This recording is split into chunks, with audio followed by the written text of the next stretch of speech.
What's going on, everybody, and welcome in to another edition of the 5-Minute Debate. Today, I am joined by a very special guest, the one, the only, Troy King. Troy, how you doing today? Man, I'm doing great, Justin. Man, I'm excited. I know we're very, very overdue to collab together, so I'm ready to debate you. I'm ready to say everything I want to say. So this is a good one. As I'm sure you guys are aware at this point, we are talking Josh Jacobs versus Myles Gaskin. Before we do that, Troy, if people aren't aware of who you are, where to find your work, go ahead, share that, whatever else you're working on. Of course. Well, you guys can find me at tkingmode on Twitter. I'm a contributor to Football Guys, as well as I'm one of the co-hosts of the Football Guys Mailbag Show. I'm also one of the co-hosts of Fantasy Football Confidential, the Mailbag Show. We are every Wednesday at 7:30 p.m. Eastern Standard Time.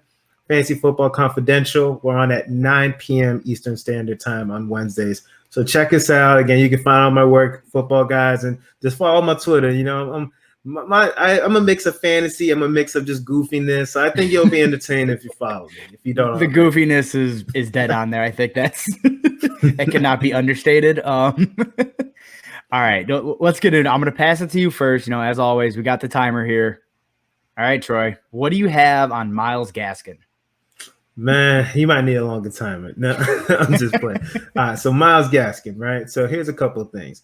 One of the things is that Myles Gaskin had more receptions than Josh Jacobs in 10 games than Jacobs did in 15 games, first off. And last year, he also, compared to last year too, Gaskin had more receptions than Jacobs did last year. So we already know that Jacobs, for whatever reason, Gruden does not like to involve him in the passing game for whatever reason, right? And then not only that, but let's talk about their offensive line, right? So one of the things that Josh Jacobs benefited from last year and the year before is that they've had a solid offensive line. Now, for whatever reason, the Raiders decided to trade away their offensive line and cut pieces from their offensive line. So now they don't have a good offensive line anymore. And on top of that, they brought on Kenyon Drake. Now, Kenyon Drake, he's a quality running back, right? So especially in Arizona, we saw him do his thing last year with rushing the ball and catching the ball. So you bring a back like that, and you don't just pay him backup money, right? He got paid a significant amount of money to come be with the Raiders, right? I don't know if it's overcompensating because they have offensive line. I don't know. I don't get the move, right? He's not a Jalen Richard. He's not a Devontae Booker or whatever. So to me, the way I see it is that Myles Gaskin, he's going to be getting the targets. Josh Jacobs, worse offensive line, has more competition. Gaskin should see more of the work. Again, like he doesn't really have competition behind him with, Brown and everything like that. So for me, these are the reason why I like Gaskin better than Jacobs. Yeah, and honestly, I mean, I knew you were coming with the receiving stats. That's the one that sticks out for me. To me, this ends up being a debate between ceiling versus floor. Myles Gaskin last year, just due to lack of red zone production, was a phenomenal floor play, but he didn't carry, outside of that 1 week against the Raiders, didn't really carry that game-winning upside, that game-breaking upside like Josh Jacobs did.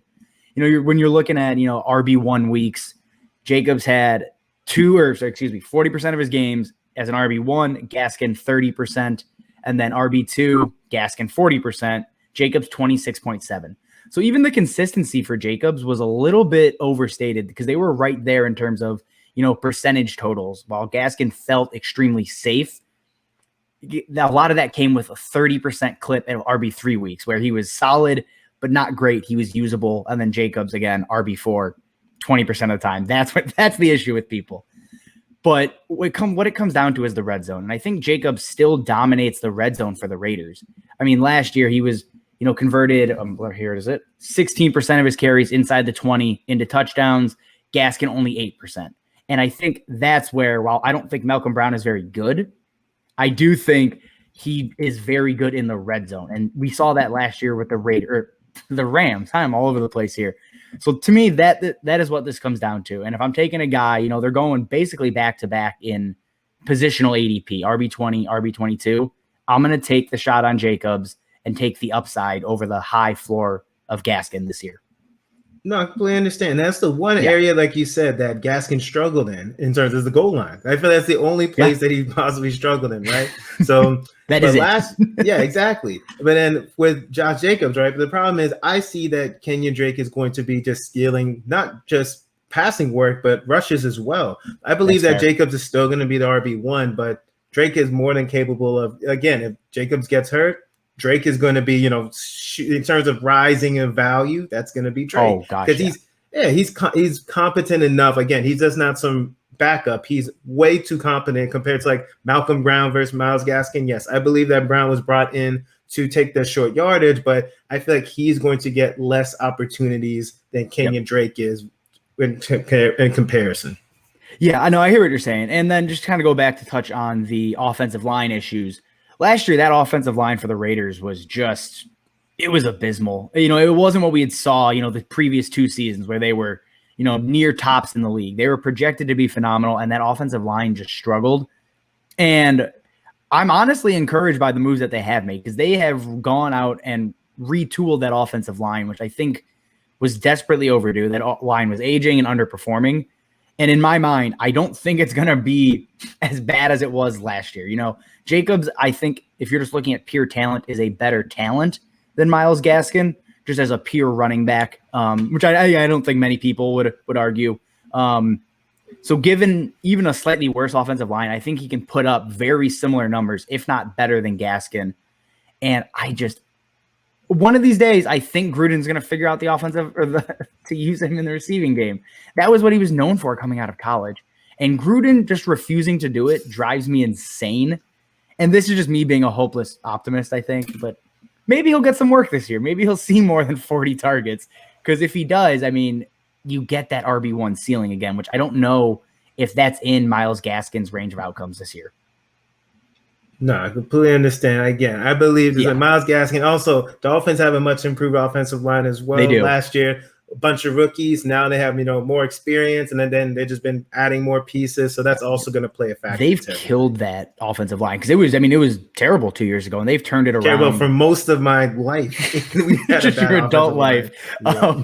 Well, I mean, dude, Brian Flores, everything he is doing down there is doing it right, and I just wanted to be said, I am a huge Myles Gaskin fan, but when I'm putting up against Jacobs, I struggle a little bit, even though they are back-to-back in my rankings.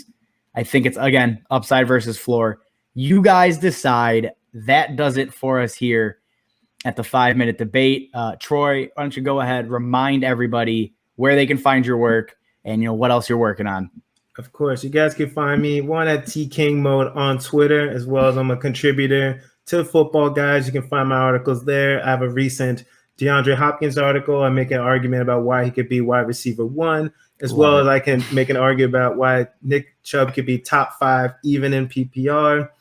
And then again, I'm one of the co-hosts of the Mailbag Show for Football Guys. So you send your questions into mailbag@footballguys.com if you have any questions. And I'm one of the co-hosts of Fantasy Football Confidential, so you can check out my work there. And Justin, thank you so much for inviting me on. This has been fun. I like chopping it up with you, man. I appreciate you coming on, Troy. Everybody else, remember, like, subscribe, do all the things you do on YouTube, and we will see you guys next time.